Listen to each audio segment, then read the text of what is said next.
nuestras Biblias en el libro de Romanos capítulo 1, verso 16 al 17, y el tema de mi mensaje es antes de la cruz y después de la cruz. Antes de la cruz y después de la cruz. Quiero repasar algunas cosas. Gracia, cuando hablamos nosotros de la gracia, cuando la Biblia dice que por gracia ustedes son salvos por medio de la fe, dice esto no es de vosotros, pues es un don de Dios, no es por obras para que nadie se ponga orgulloso, se vanagloríe. Por gracia sois salvos. Cuando hablamos de la gracia estamos refiriéndonos a todo lo que Dios ha hecho por nosotros. Pero la fe es todo lo que nosotros recibimos. La fe nos habilita para recibir lo que la gracia nos da. La fe no provoca nada que la gracia no nos haya dado. La fe solamente obtiene todo lo que la gracia, lo que Dios por gracia nos ha dado. Por eso Él nos da la medida de fe y Él espera que mediante la fe entonces nosotros podamos acceder a los beneficios de su gracia. Somos salvos por gracia y de eso vamos a ahondar hoy día.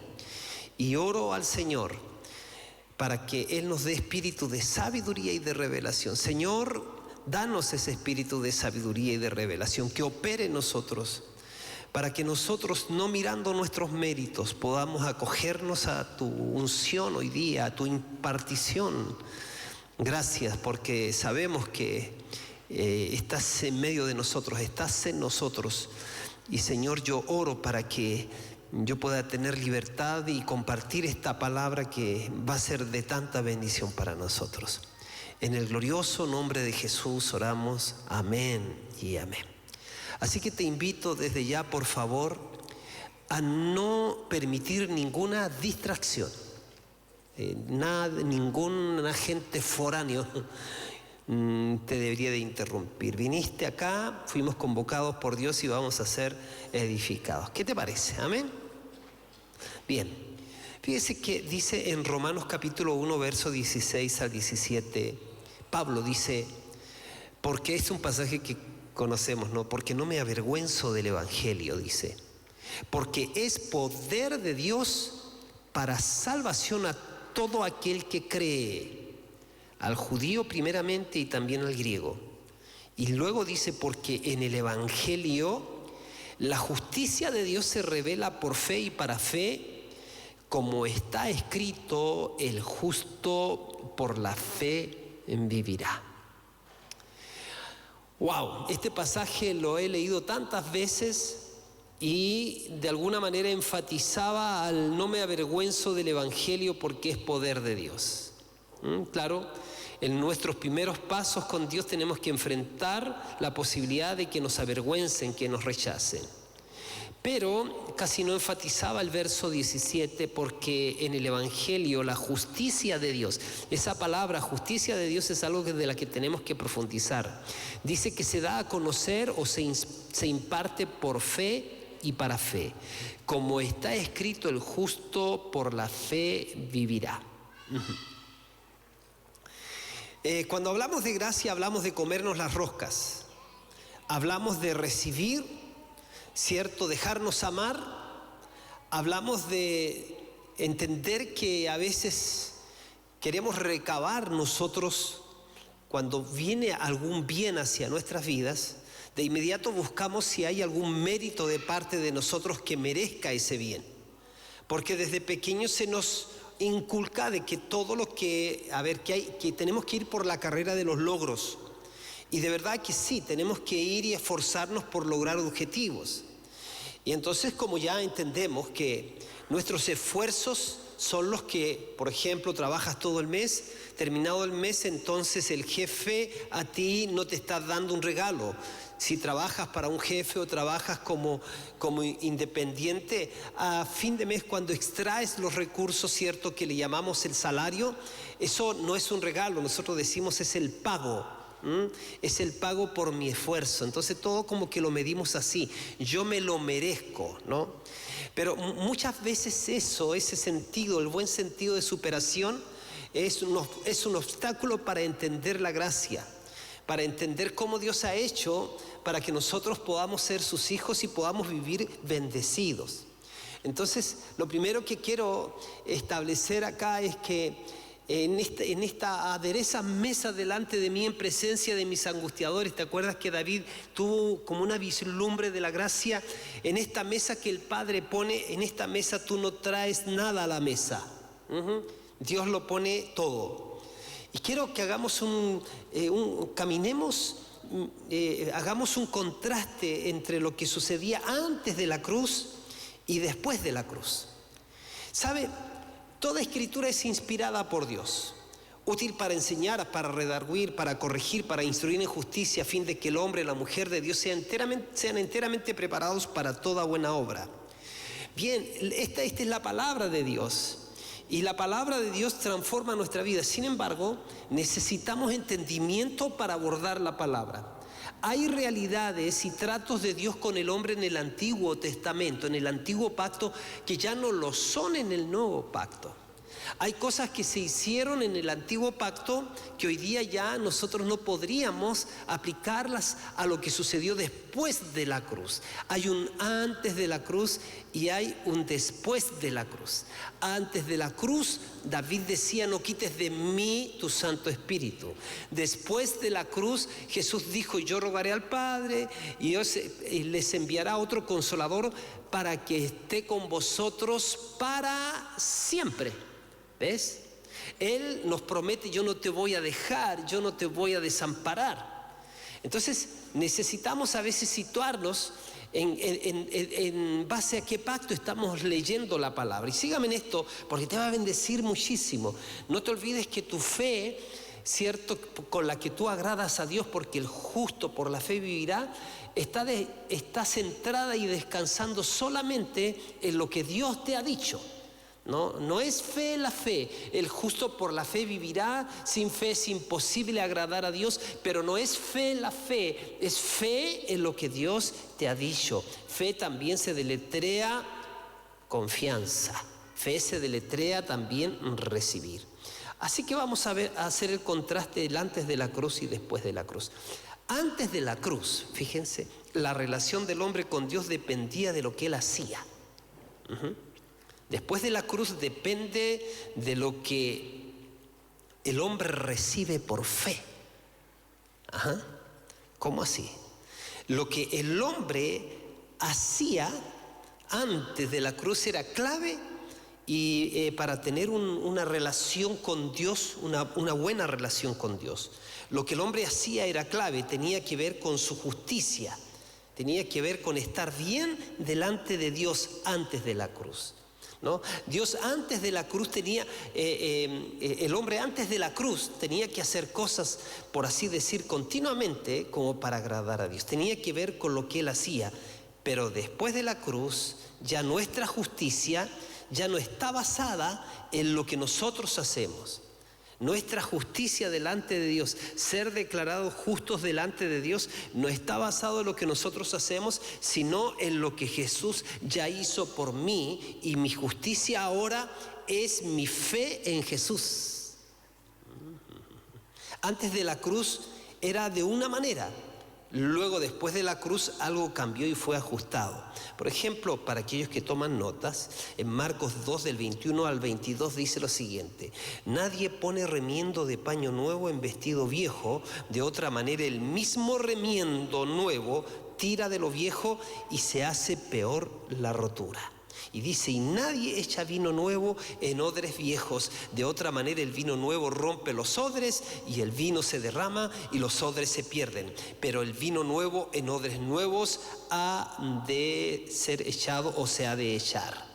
Así que la pregunta es: ¿será posible que en algunas partes de nuestra vida o de nuestras vidas tenemos vino nuevo en odres viejos? Hoy día vamos a ver eso. Mezclas de la meritocracia y de la gracia, mezclas entre que yo creo que me lo merezco o creo que no me lo merezco pero que lo recibo. Entonces el tema es cuando, el tema es que cuando haces esto, cuando tú tienes mezcla, no tienes el beneficio ni de lo nuevo ni de lo viejo.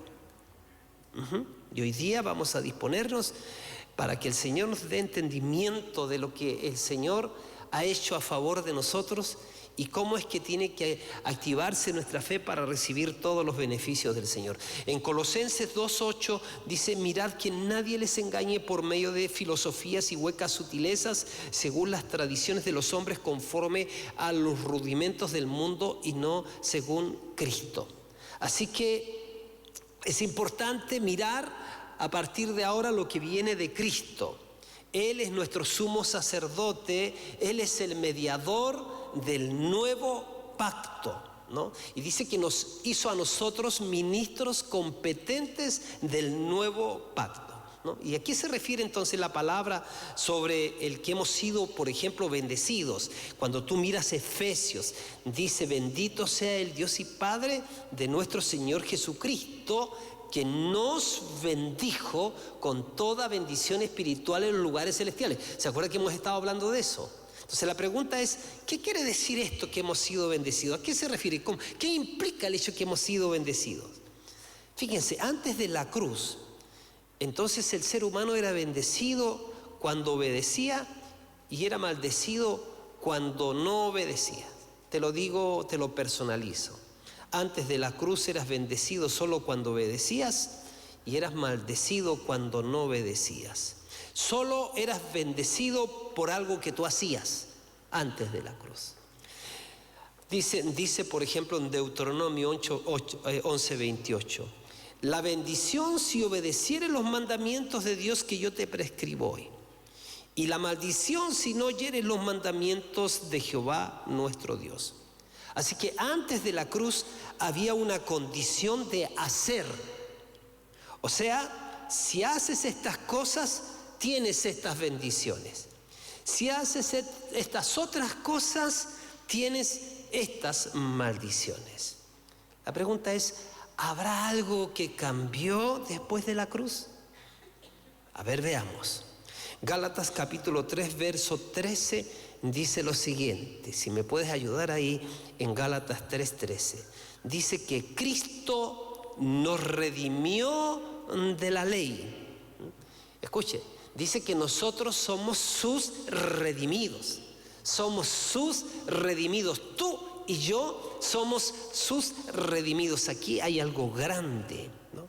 Dice: Cristo nos redimió de la maldición de la ley, ¿cierto? Hecho por nosotros maldición, porque escrito está: maldito todo el que es colgado en un madero, para que en Cristo Jesús la bendición de Abraham alcanzase a los gentiles, a fin de que por la fe recibiésemos la promesa del Espíritu.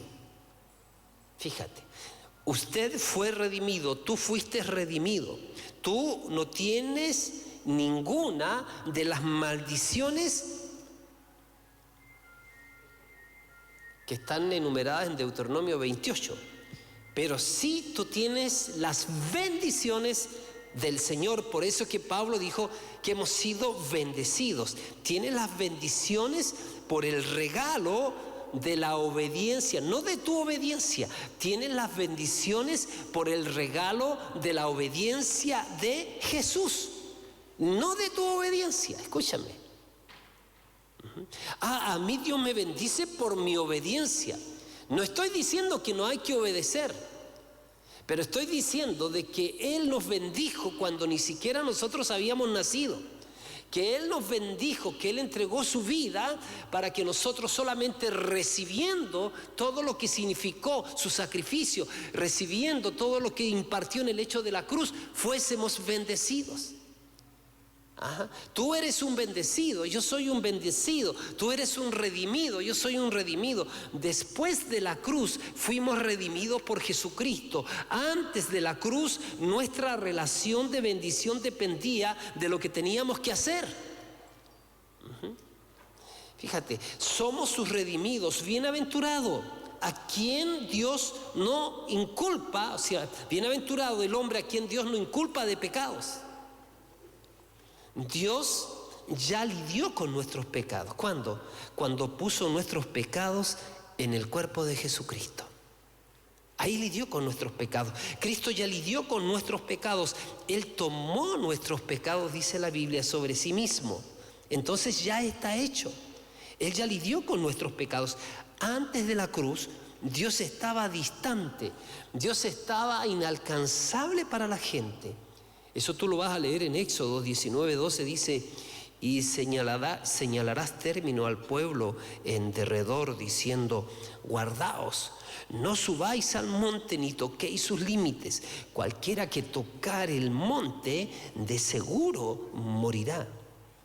Antes de la cruz, el que se atrevía a acercarse al monte moría. Pero luego de la cruz fuimos traídos cercanos a Jesús, después de la cruz. En Efesios 2, del 13 al 14 dice: pero ahora en Cristo Jesús, vosotros que en otro tiempo estabais lejos, habéis sido hechos cercanos por la sangre de Cristo, porque Él es nuestra paz, que de ambos pueblos hizo uno, derribando la pared intermedia de separación. ¿Sabes qué? Me agrada también lo que dice Hebreos 4:16. Dice: acerquémonos pues confiadamente al trono de la gracia, para alcanzar misericordia y hallar gracia para el oportuno socorro. Acércate al trono de la gracia. Y dice: acércate confiadamente al trono de la gracia, porque Cristo ya nos abrió el camino. Acerquémonos confiadamente al trono de la gracia. ¿Para qué?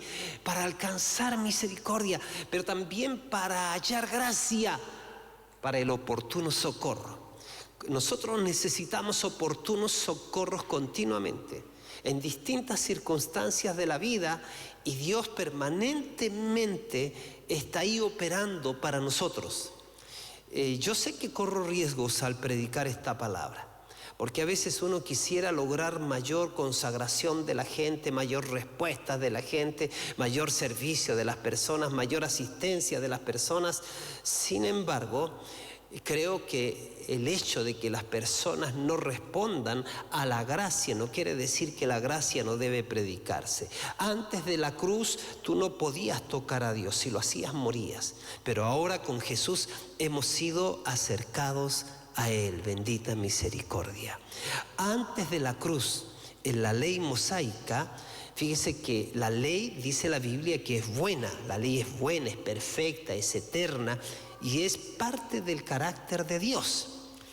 Y entonces la ley mosaica o la ley antigua contenía algunos de estos aspectos. Estaba la ley civil, pero también tenemos una ley que era la ley moral, los 10 mandamientos, la ley mosaica. Y también tenía la ley de los sacrificios, incluía sacrificios también. Entonces la ley es perfecta, la ley es buena. El problema entonces no es la ley, el problema es el hombre caído, porque la ley es perfecta, pero nosotros no somos perfectos. Entonces la ley nunca tuvo el propósito de que el hombre pudiese cumplir la cabalidad, porque en realidad ningún hombre antes de conocer al Señor podía tener las fuerzas para cumplir todo a cabalidad, ¿no? Solamente los que tenían fe en el Mesías que habría de venir recibían esa gracia. Nosotros somos salvos por la fe en el Mesías que vino.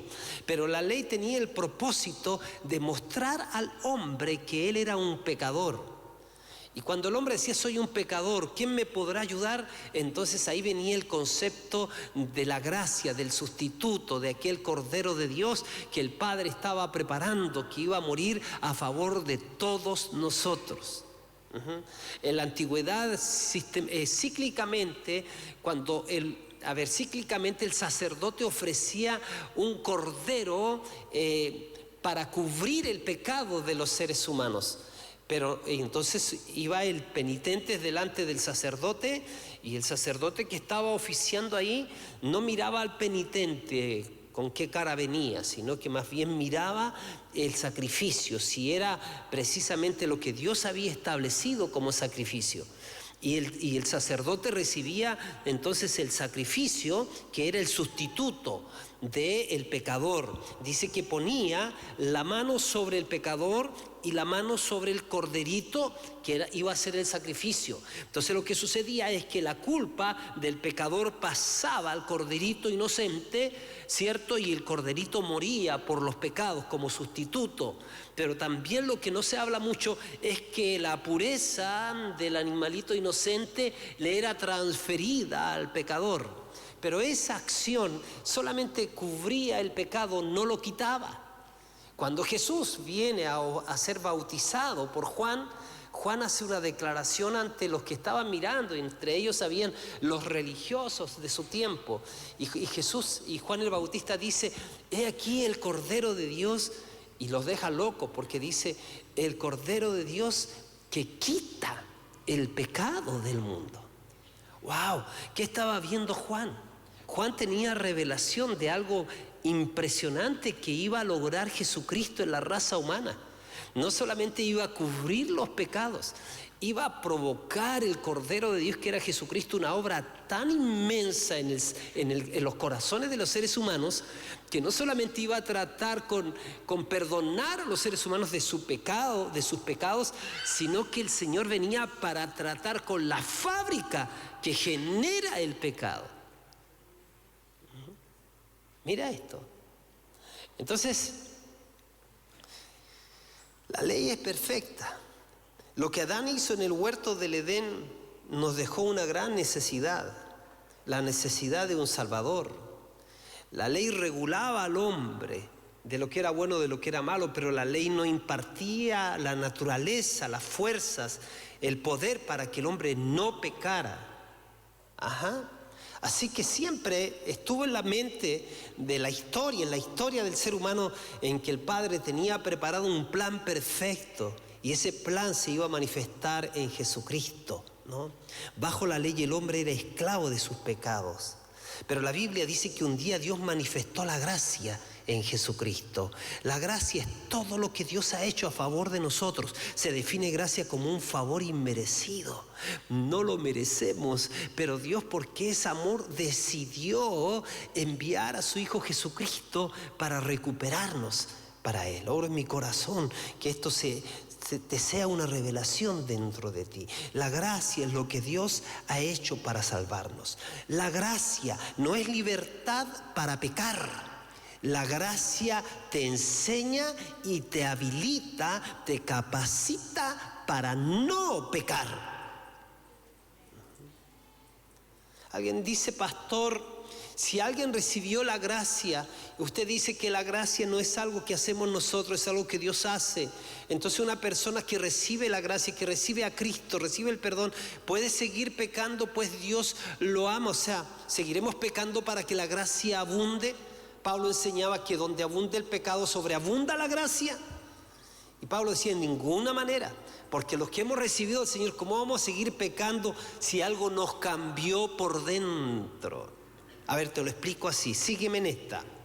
La diferencia que hay entre haber sido impactado por la gracia, por la vida de Dios, y la diferencia que hay entre la religión, que no es lo mismo.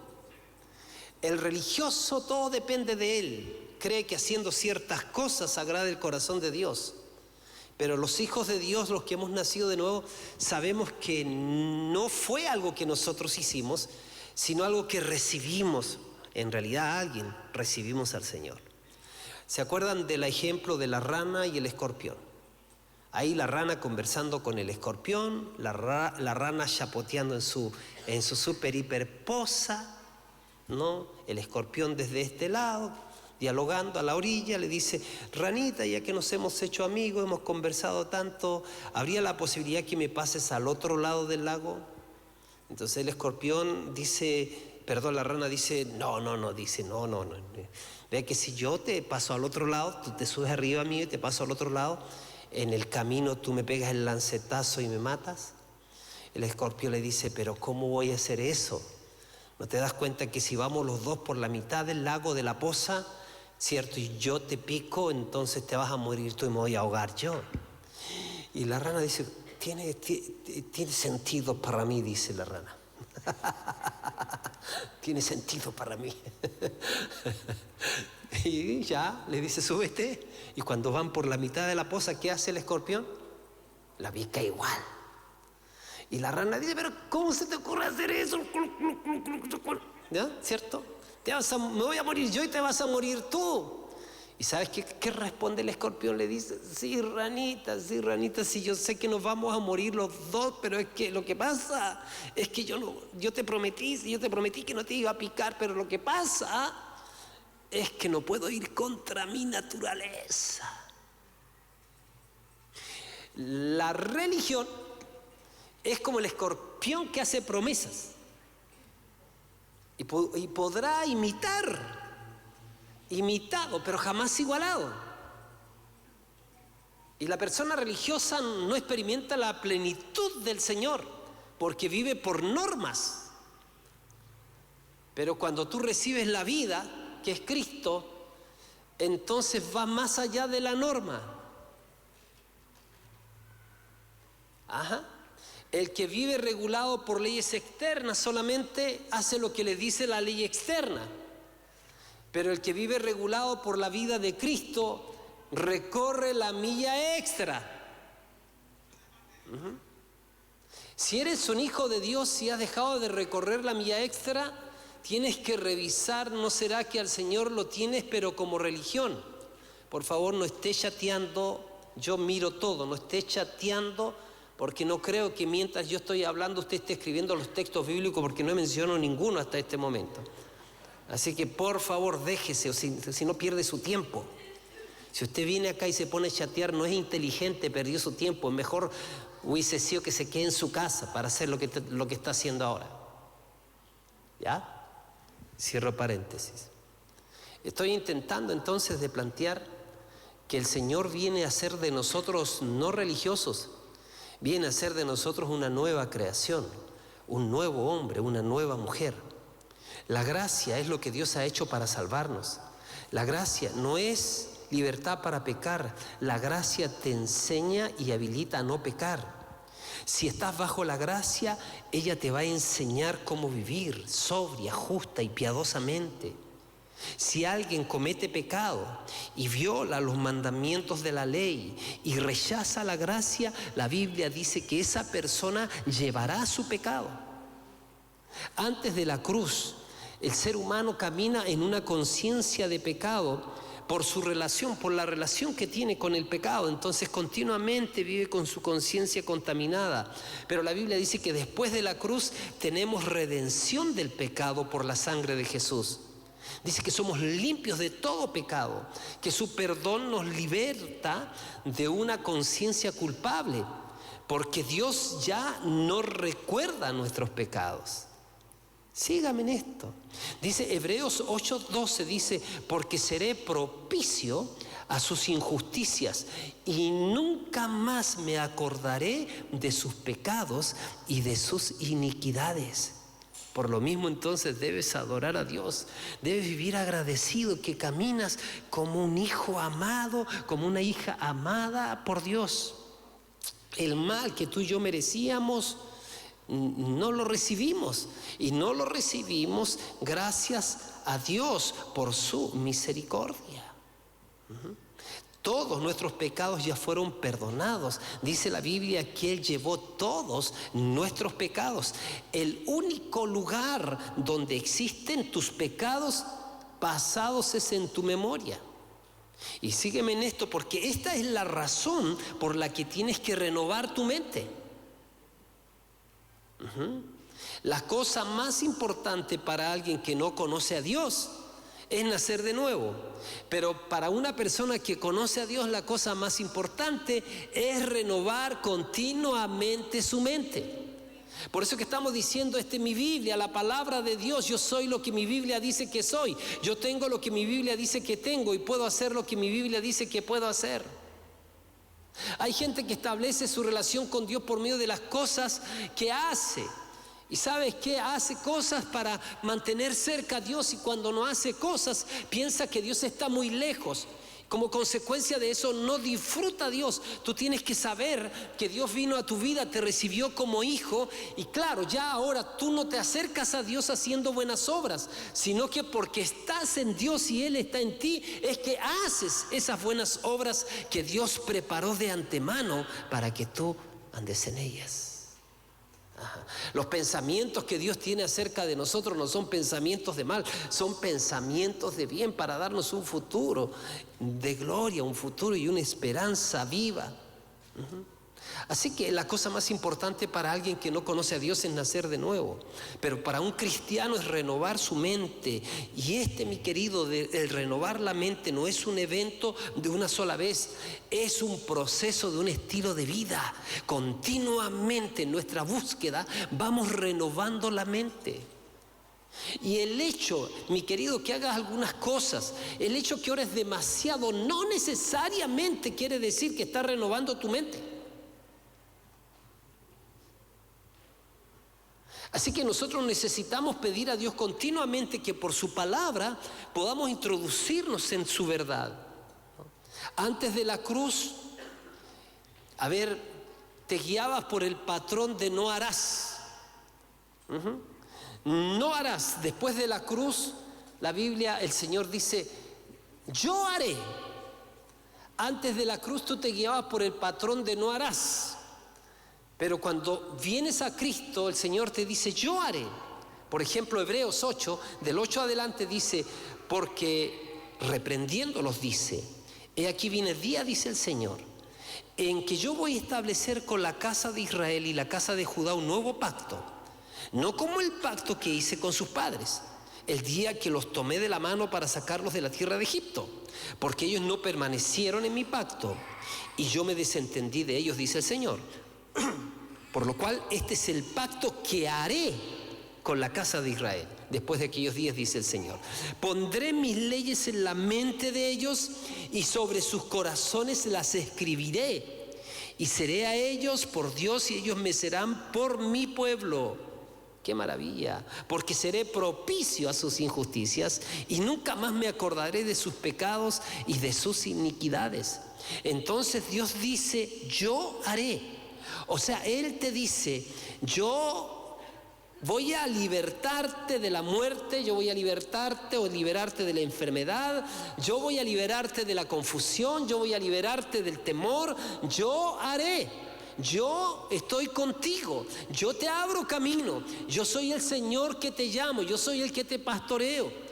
Yo soy el que te guía por lugares de delicados pastos, el que te hace descansar. Yo haré un camino nuevo y vivo para ti. Yo haré que seas una bendecida, que camines siendo un bendecido. Antes de la cruz, la justicia era demandada a un hombre caído. El hombre tenía que hacer cosas como para mantenerse en justicia delante de Dios. Deuteronomio 6:25 dice, antes de la cruz siempre habían condiciones, dice, y tendremos justicia cuando cuidemos de poner por obras todos estos mandamientos delante de Jehová nuestro Dios como Él nos ha mandado. Eso aparece aquí en Deuteronomio 6:25. Entonces la condición de tu justicia dependía de algo que tú tenías que hacer. Pero miremos ahora en el nuevo pacto, después de la cruz. Romanos 5:17 dice, pues si por la transgresión de uno solo reinó la muerte, refiriéndose a Adán, mucho más reinarán en vida por uno solo, Jesucristo, los que reciben la abundancia de la gracia y del don de la justicia. La palabra justicia, cuando me empezó a venir en claridad, es entender que yo estoy delante de Dios y Él me mira como que si nunca yo hubiese pecado. Esa es la condición en la que Jesús nos presenta delante del Padre. Si la bendición viene por algo que tú haces, supongamos, piensa en esto, si la bendición viniera por algo que tú haces, entonces tú mereces el crédito. Pero si la bendición es un regalo, entonces Jesús debe tener el crédito. Entonces lo adoro a Él, le doy la gloria a Él, porque es por lo que Él hizo. Porque si por la ofensa de uno reinó la muerte por aquel uno, ¿cuánto más reinarán en vida los que reciben la abundancia de su gracia y el regalo de la justicia mediante aquel uno llamado Jesucristo? Antes de la cruz yo tenía que actuar y hacer algo para merecer la justicia, pero después de la cruz fue un regalo. ¿Y qué haces tú con un regalo? Lo recibes. ¿Qué haces con ese regalo? Lo recibes. Antes de la cruz, Adán pecó y trajo condenación a todos los hombres. Dice por tanto, así como una sola transgresión causó la condenación de todos, también un solo acto de justicia produjo la justificación que da vida a todos los que creen. En Romanos 8:1 dice: ahora pues, ninguna condenación hay para los que están en Cristo Jesús, los que no andan conforme a la carne, sino conforme al Espíritu. ¿Cuándo dice? Ahora pues, ninguna condenación hay. ¿Cuándo no hay condenación? Ahora, después de la cruz, para los que están en Cristo Jesús, no hay ninguna condenación.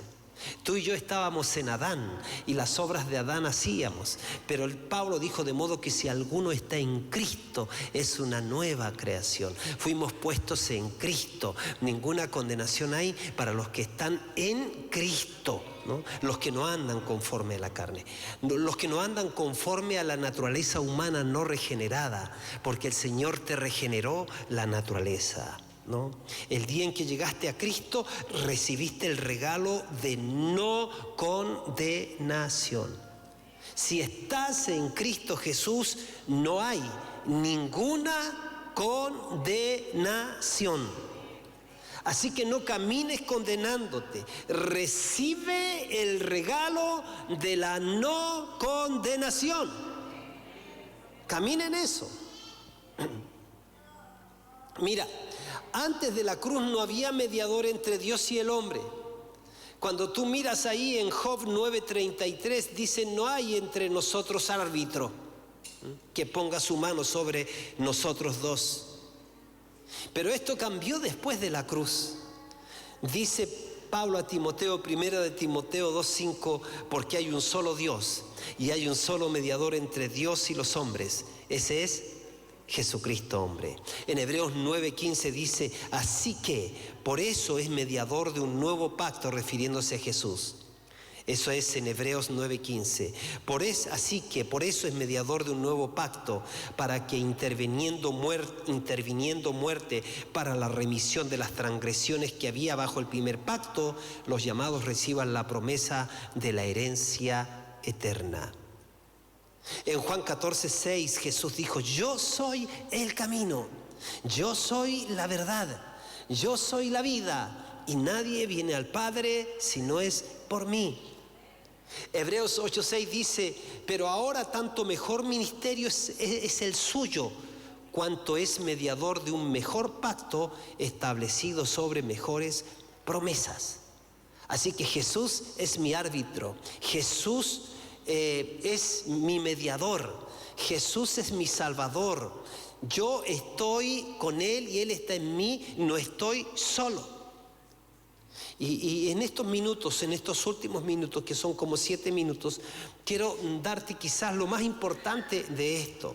Cuando miramos Deuteronomio 28:1, dice así Deuteronomio 28:1, donde están las bendiciones, dice: acontecerá que si oyes atentamente la voz de Jehová tu Dios, para guardar y poner por obra todos sus mandamientos que yo te prescribo hoy, dice, también Jehová tu Dios te exaltará sobre las naciones de la tierra, y vendrán sobre ti todas estas bendiciones, y te van a alcanzar si oyeres la voz de Jehová tu Dios.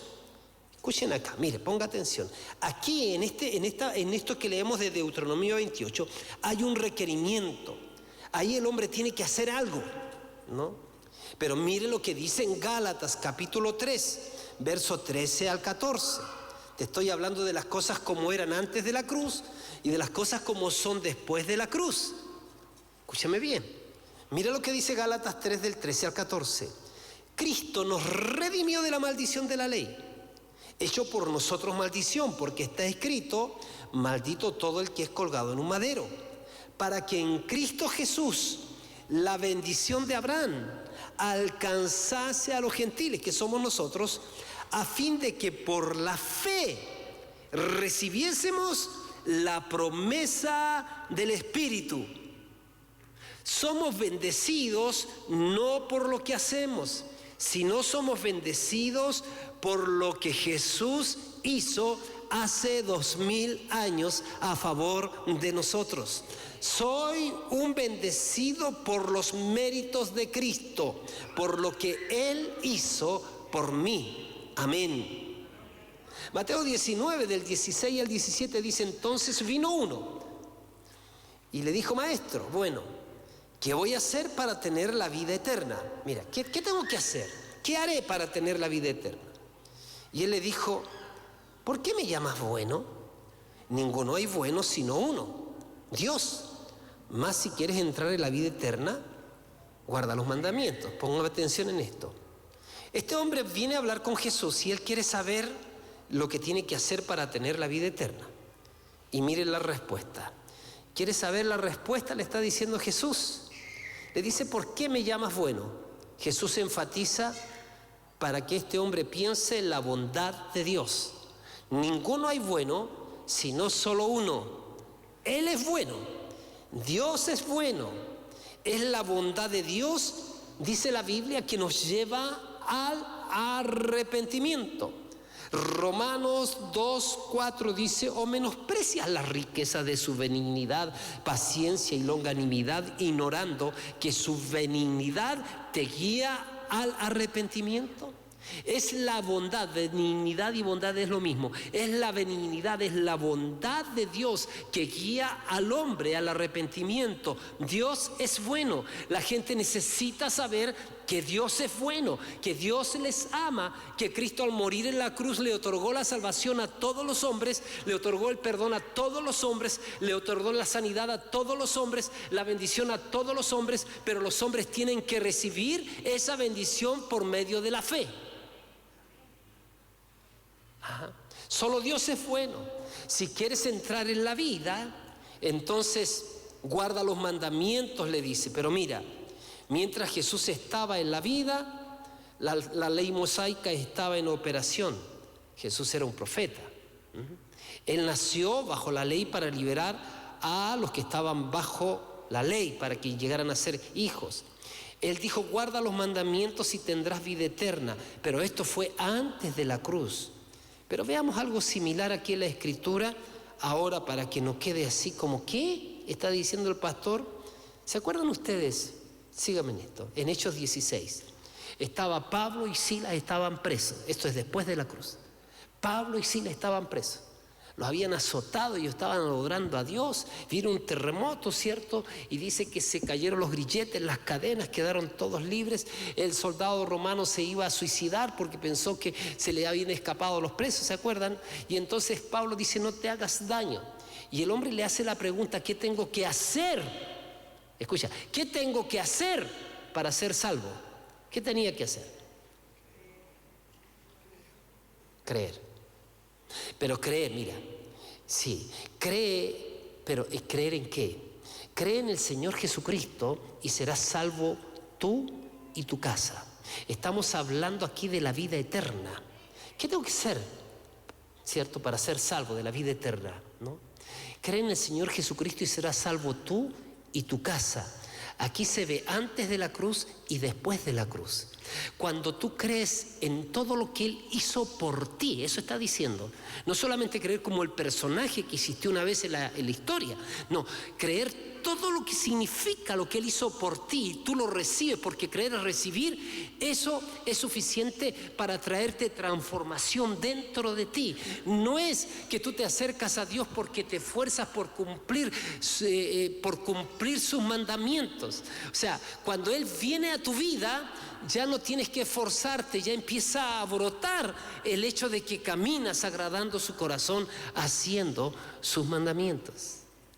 Yo sé que esto no es fácil de digerir, pero si no parto hablando esto a la casa, nunca vamos a tocar temas mayores, ¿cierto? Y siempre vamos a estar con Nicodemo, con la mujer samaritana, con enseñanzas como esas nomás, ¿no?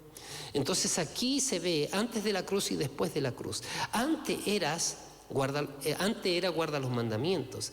Ahora es cree en el único que puede cambiarte por dentro.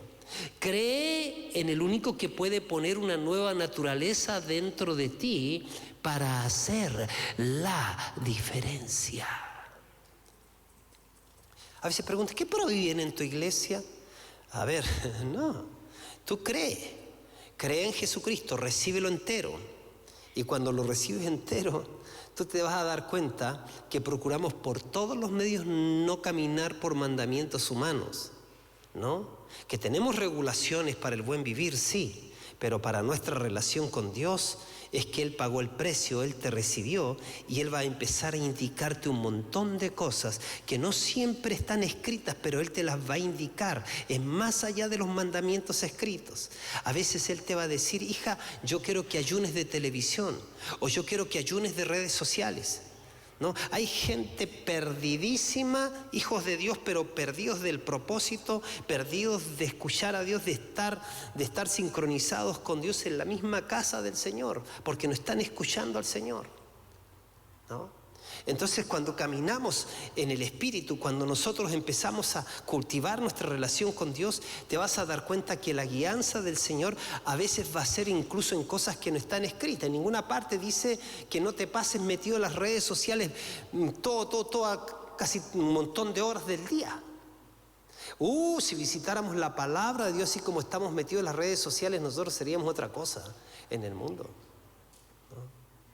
Ahora, el tema entonces es, antes era guardar los mandamientos, ahora es cree en el único que puede cambiarte por dentro, el único que puede poner una nueva naturaleza dentro de ti para hacer la diferencia, el único que te va a llevar en sus mandamientos y más allá de aquellas cosas que están escritas. Si comienzas a creer correctamente, vas a empezar a hacer correctamente. Mira, en Juan 6, 28 al 29, a ver si lo pones en la pantalla, es muy importante ese texto. Entonces le dijeron los discípulos a Jesús, ¿qué debemos hacer para poner en práctica las obras de Dios? Respondió Jesús y le dijo, esta es la obra de Dios, que creáis en el que Él ha enviado. Mira, ellos vieron los milagros y preguntaron, ¿cómo podemos hacer para hacer las obras de Dios? Y esta es la única obra que Dios quiere de ti, que creas en el que Él ha enviado, que creas en lo que el Señor Jesucristo hizo por ti, que creas que cuando Él murió, Él llevó en sí mismo, recibió en sí mismo el castigo que merecían todos tus pecados, que creas que Él te hizo un hijo, una hija para siempre, que creas que Él es un Padre amoroso, bondadoso, compasivo contigo, que creas que Él va a estar contigo y Él no va a fallar en su promesa. Él te prometió, yo no te voy a dejar, yo no te voy a desamparar. Y la pregunta es, pero Señor, a veces no te siento. Mira, aun cuando no me sientas, te dice Dios, yo no te voy a dejar, yo no te voy a desamparar, porque yo me he comprometido contigo, porque tú eres mi hija, porque tú eres mi hijo, porque llevas mi ADN y porque puse tu espíritu al vacío. ¿Se acuerdan que les hablé de poner el espíritu al vacío? Creo que se lo dije a los líderes. Cuando tú pones la carne al vacío, no hay posibilidad de contaminación. Hay una tercera parte en tu vida que es tu espíritu. Ahí está el Señor, ahí está el fruto del espíritu, ahí están los dones del espíritu. Tú tienes que aprender a saber cómo opera eso dentro de ti. Y tu alma, tus pensamientos, tus emociones, tu voluntad siguen en perfeccionamiento. Y tu cuerpo va a ser restablecido para cuando Jesucristo venga por segunda vez. ¡Qué maravilloso! Así que mi precioso, cree en el que Él ha enviado. Eso es lo que está diciendo también. Si entiendes, si crees en la obra consumada de Jesús, estarás parado en un fundamento seguro. Si crees que eres un redimido, un bendecido, un sanado, un prosperado, que ya lo tienes, que ya fue hecho, que si crees que tienes, que perteneces a, que todo lo que pertenece a la vida y a la piedad te han sido brindadas por su divino poder. Si crees la obra consumada de Jesucristo para ti, entonces empezarás a ver la diferencia de por qué el Señor dice que nosotros somos bendecidos con toda bendición espiritual en los lugares celestiales con Cristo Jesús. Ajá. Sabes que a veces nosotros, y quiero cerrar con esto, yo soy lo que mi Biblia dice que soy. Y la palabra de Dios dice que si yo me uní a Cristo, soy un espíritu con Él.